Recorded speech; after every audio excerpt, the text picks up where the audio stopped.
आज मेरे पास अल्ट्रासाउंड के लिए एक प्रेग्नेंट फीमेल आती है for her first pregnancy scan. Very excited and सुबह से कुछ नहीं खाया। सोचा कि अल्ट्रासाउंड के लिए खाली पेट ज़रूर है। I am doctor Sadia, practising radiologist, and आज हम बात करेंगे 5 ऐसे कॉमन क्वेश्चंस के बारे में जिसे लेकर most of the pregnant females confuse रहते हैं। फर्स्ट इज, क्या प्रेगनेंसी के अल्ट्रासाउंड में खाली पेट रहना ज़रूरी होता है? तो प्रेगनेंसी के अल्ट्रासाउंड के लिए खाली पेट की रिक्वायरमेंट नहीं होती। जब आपके अपर एब्डोमेन या होल एब्डोमेन का अल्ट्रासाउंड होता है जिसमें गॉल ब्लैडर को देखा जाता है, तो उस केस में खाली पेट रहने की ज़रूरत। कॉमन क्वेश्चन, क्या प्रेगनेंसी अल्ट्रासाउंड के लिए ब्लैडर फुल चाहिए? So for your early scan, that is dating scan between 6 to 8 weeks, हमें फुल ब्लैडर चाहिए होता है ताकि यूट्रस अच्छे से दिखे, उसमें जेस्टेशनल सैक जिसमें बच्चा रहता है, yolk sac, foetal pole, cardiac activity अच्छे से दिखे। मतलब एक फुल ब्लैडर हमें एक अकाउस्टिक विंडो प्रोवाइड करता है जिससे कि हमें ये सब अच्छे से विजुअलाइज हो सकता है। मोरओवर हम transvaginal sonography, that is internal sonography भी करते हैं जिससे कि जेस्टेशनल सैक और फीटल पोल, कार्डियक एक्टिविटी और अच्छे से विजुअलाइज होती है। तो सेकेंड एंड थर्ड ट्राइमेस्टर में यूट्रस ऑलरेडी बड़ा हो जाता है, सो फुल ब्लैडर की ज़रूरत नहीं होती।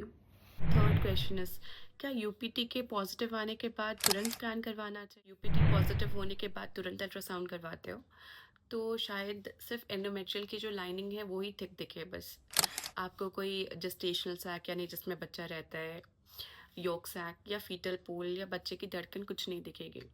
तो best is to wait till 6 weeks, because आपकी जो जेस्टेशनल सैक है वो 5 वीक्स के अराउंड अपेयर होती है, योक सैक जो है 5.5 वीक्स तक अपेयर होती है, and foetal pole with cardiac activity यानी बच्चे की धड़कन अराउंड 6 वीक्स के बाद ही दिखती है।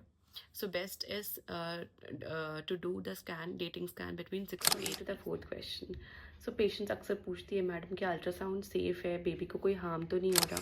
Yes, you need not worry about it. Ultrasound बिल्कुल सेफ है, ये कोई रेडिएशन यूज़ नहीं करती है, जस्ट साउंड वेव्स यूज़ करती है, which is completely safe. Coming to the fifth question, pregnancy में कितने अल्ट्रासाउंड होने चाहिए? सो प्रेगनेंसी में 4 अल्ट्रासाउंड्स इंपॉर्टेंट है। First is dating scan which is between 6 to 8 weeks of pregnancy.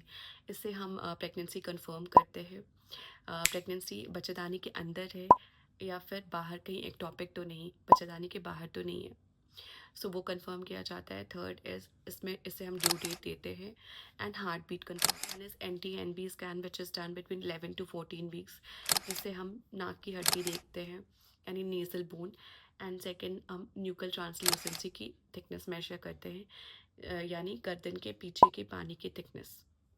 इससे हम डाउन सिंड्रोम या फिर कोई अदर क्रोमोसोमल एनोमली के रिस्क को रूल आउट करते हैं। थर्ड स्कैन जो होती है वो है anomaly scan which is the most important scan. It is done between 18 to 22 weeks of pregnancy.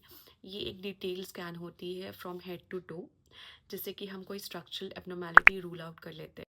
Fourth is Wave and Doppler scan which is done between 28 to 34 weeks of pregnancy।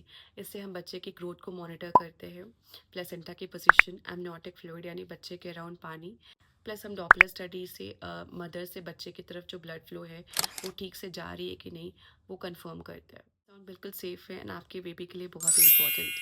So for any questions drop in comments. Thank you.